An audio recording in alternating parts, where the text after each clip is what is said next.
So, when a person or a company is starting a new business, perhaps the most important thing is to do proper research. And doing research, any kind of research, basically means asking the right questions. You need to know which questions to ask in order to get the information you need. So, when you're starting a business, you need to ask questions like, how big is the market? Who are my customers?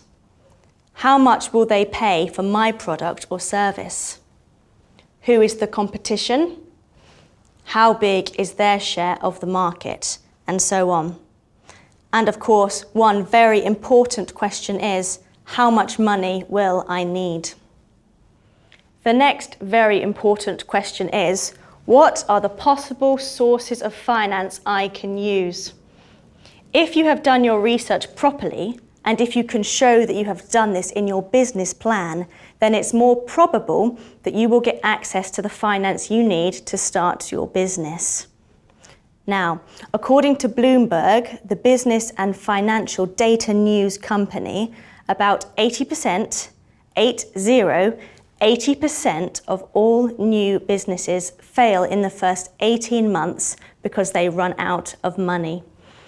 And in many cases, this is because they didn't do enough research.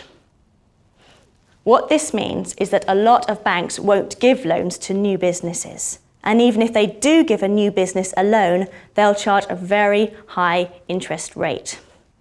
That can be very expensive for a new business. So doing proper research into finance is really important. Now, before we move on, are there any questions about sources of finance? Yes. I read that some new businesses can get a grant to get started.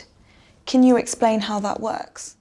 Basically, it's when a government or another organisation gives money to new businesses.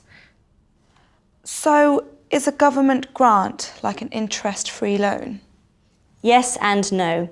The business doesn't pay any interest, and it also doesn't have to pay back any money, even if the company fails. Why does the government give away the money?